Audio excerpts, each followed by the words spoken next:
நான் உங்கள் அக்னி. இன்றைய முக்கிய செய்தி, பள்ளி கல்வித்துறையில் ஒருங்கிணைந்த பள்ளி கல்வியில் 2002 கிட்டத்தட்ட 10 ஆண்டு முதல் 20 ஆண்டு காலம் வரை தொகுப்பூதியத்தில் 1300 பேர் வேலை பார்த்துட்டு இருக்காங்க. எத்தனை வருஷமா? 20 வருஷமா. 20 வருஷம் மாறி மாறி வேலை செஞ்ச திமுகவும் இவரை ஏமாத்திட்டே இருக்கு. 5000 6000 சம்பளத்தில் போய் இன்னைக்கு 20 ஆண்டு சீனியாரிட்டி அடிப்படையில் 14,000 19,000 ரூபாய் சம்பளம். ஆனால் இவருடைய வேலை பல மைல போய் கடந்து போய் பஸ் ஏறி போகணும் அல்லது மோட்டர் சைக்கிளில் போகணும். அந்த கிராம பகுதியில் இருக்கிற பள்ளி கல்வி நிலையங்களில் போய் இன்ஸ்பெக்ஷன் நடத்தணும், பார்வையிடணும், ஆடிட்டிங் பண்ணணும், கணக்கெல்லாம் கரெக்டாக வச்சுருக்காரா தலைமை ஆசிரியர்னு செக் பண்ணி அவங்க சைன் பண்ணிட்டு வரணும். இவங்க லிஸ்ட்டாக கொடுத்துருப்பாங்க.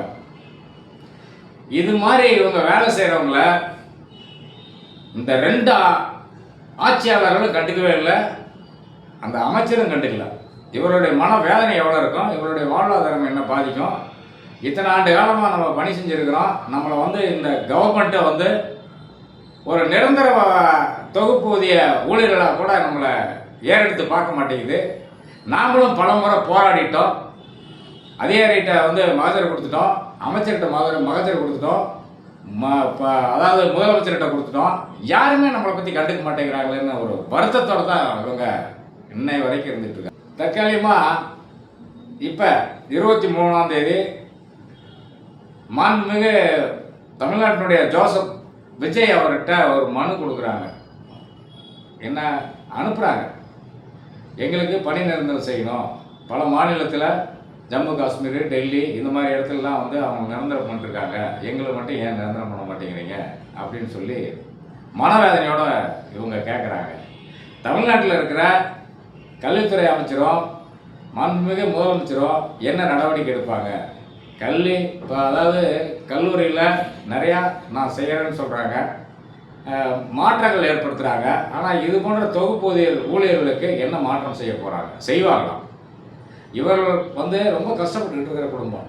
இவர்கள் இந்த தொகுப்பூதியத்தில் கணினி விவர பதிவாளர்கள்னு ஒரு டிசிக்னேஷன் இருக்குது, எஸ்எம்சி அண்டு பிஆர்சி கணக்காளர்னு ஒரு டிசிக்னேஷன் இருக்குது, ஒருங்கிணைப்பாளர்னு ஒரு டிசிக்னேஷன் இருக்குது, கணினியை வகைப்படுத்துவர்கள் அப்படின்னு ஒரு டிசிக்னேஷன் இருக்குது, தணிக்கை மேலாளர்னு ஒரு டிசிக்னேஷன் இருக்குது, அலுவலக உதவியாளர்னு ஒரு டிசிக்னேஷன் இருக்குது. இவங்க அத்தனை பேருமே தொகுப்பு ஊதியத்தில் தான் அவங்க வேலை பார்த்துட்டு இருக்காங்க. இத்தனை டிசிக்னேஷன் வச்சுக்கிட்டு 10 ஆண்டு முதல் 1300 பேரை 20 ஆண்டு வரை 24 ஆண்டு வரை இந்த அரசு பூரா பழி வாங்குதுன்னா அப்போ எதை வச்சு இவங்க இந்த அரசு நடத்துகிறாங்க? இவர்களால் பல கோடி ரூபாய் அரசுக்கு லாபம். கரெக்டாக தணிக்கை பண்ணுவாங்க, எங்கே தப்பு நடந்தாலும் கரெக்டாக சுட்டி காட்டுவாங்க. கொள்ளையடிக்கிறதுக்கு வழி இல்லை. அமைச்சர் பார்த்தாரு, யார்? முன்னாள் கல்வி அமைச்சர் போய் மகஜர் கொடுக்குறாங்க, ஐயா எங்களையெல்லாம் வேலைக்கு எடுத்துக்கங்க, பணி நிரந்தரம் பண்ணுங்க, தொகுப்பூதியராக தொகுப்பூதியம் வாங்கிட்டு எவ்வளோ நாள் நாங்கள் சிரமப்பட வேண்டியிருக்கு, நாங்கள் என்ன செய்கிறது, இந்த சூழ்நிலையில் எங்களை மாற்றுங்க, தயவு கூர்ந்து எங்களுக்கு பணி நிரந்தரம் செய்யுங்கன்னு சொல்லி கெஞ்சி பார்த்துட்டாங்க, மகஜர் கொடுத்து பார்த்துட்டாங்க, கோரிக்கை வச்சு பார்த்துட்டாங்க, போராட்டம் பண்ணி பார்த்துட்டாங்க. போராட்டம் பண்ணால் கொண்டு போய் கல்யாண மண்டபத்தில் அடைக்க வேண்டியது, திரும்பி சாயந்தரம் விட வேண்டியது, இதே வேலை தான். இப்போ 2 திமுகவும் அதிமுக ஏமாத்துச்சு.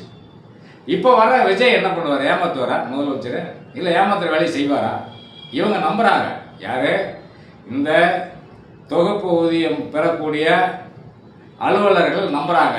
விஜய் வந்தால் கண்டிப்பாக செய்வார் தான் விஜய்க்கு ஓட்டு போட்டிருக்காங்க. இவங்கெல்லாம் 1300 குடும்பமும் ஓட்டு போட்டிருக்கு. 1300 குடும்பம்னா கிட்டத்தட்ட பார்த்தீங்கன்னா 1 லட்சம் 2 லட்சம் ஓட்டு வரும் எல்லா இடத்துலையுமே. குறிப்பாக ஒரு குறைஞ்ச ஒரு குத்து மதிப்பாக சொல்கிறோம். இவங்கெல்லாம் விஜய் நம்பி, அதாவது ராஜ்மோகனுக்கெல்லாம் ஓட்டு போடல, விஜயினுடைய மூஞ்சிக்காக அவருக்காக ஓட்டு போட்டவங்க. இவர் வேட்பாளரே யாருன்னு தெரியாமல் ஓட்டு போட்டு இன்றைக்கி அமைச்சராக இருக்கார். அமைச்சர் விஜய்கிட்ட பேசி இந்த தொகுப்பூதியம் பெறக்கூடிய ஊழியர்களுக்கு ஒரு நல்ல வாழ்வாதாரத்தை ஏற்படுத்தி கொடுக்கணும். வாழ்வாதாரத்தை ஏற்படுத்தி கொடுப்பதற்கு முதல்வர் நடவடிக்கை எடுக்கணும். நடவடிக்கை எடுப்பார்னு நம்புகிறாங்க. ஏன்னு கேட்டிங்கன்னா பல பகுதிகளில் இன்றைக்கி பாலியல் பலாத்காரம் தொல்லை, காவல்துறை ரொம்ப டார்கெட் பண்ணிகிட்டு இருக்காரு. டெய்லியும் சாயந்தரம் ஆனால் ஒரு கூட்டத்தை போட்டு என்ன நடக்குது இன்றைக்கி அப்படின்னு கேட்டுட்ருக்காரு. காலையில் வர்றாரு, சாயந்தரம் தலைமை அலுவலகத்துலேருந்து போகிறாரு, அவர் அலுவலகத்துலேருந்து எல்லா அமைச்சர்களையும் கூப்பிட்டு பேசுகிறாரு, என்னென்ன நடக்குது, என்ன வந்து தமிழ்நாட்டில் என்ன பிரச்சனைன்ட்டு. இதையெல்லாம் பார்க்குற முதலமைச்சர் இவருக்கு பல்வேறு இடையூறுகளும் பல கட்சிகள் இவருக்கு வந்து அன்னன்னைக்கு வந்து ஏதாவது ஒரு பிரச்சனையை உண்டு பண்ணிக்கிட்டே இருக்கிறாருன்ற குமரலும் இருக்கும். ஆனால் தமிழ்நாட்டில் நல்ல முறையில் ஆட்சி செய்யக்கூடிய விஜய் அவர்களும் ஓட்டு போட்டிருக்காங்க, இந்த மக்களும் ஓட்டு போட்டிருக்காங்க. இவர்களை தயவு செய்து தமிழ்நாடு அரசு அமைச்சரும் முதல்வரும் இவருடைய கோரிக்கையை ஏற்று பணி நிரந்தரம் பண்ணும். 1300 பேரையும் வந்து நீங்கள் கணக்கில் வைக்கணும். 1300ங்கிறத குறைச்சி மதிப்பிட வேண்டாம். இவருடைய குடும்பம் சேர்ந்து தான் உங்களுக்கு வந்து வாழ்த்தும், இவருடைய வாழ்வாதாரம் உயரும். இந்த பணியாளர்களுக்கு நல்லது செய்வாரா அமைச்சர், முதலமைச்சர் என்னன்னு பார்ப்போம். இந்த கோரிக்கையை நம்ம அம்மா நியூஸ் மூலிமா தமிழ்நாட்டினுடைய முதலமைச்சருக்கு வேண்டுகோளாக வைக்கிறோம், அமைச்சருக்கு வேண்டுகோளாக வைக்கிறோம். நன்றி. என்றும் உங்கள் அக்னி. வணக்கம். சப்ஸ்கிரிப்ஷன் பண்ணுங்கள், வியூஸ் போடுங்க, தொடர்ந்து எனக்கு ஆதரவு கொடுத்துட்ருக்குறீங்க. நிறையா பேர் கமெண்ட் போட்டுட்ருக்குறீங்க.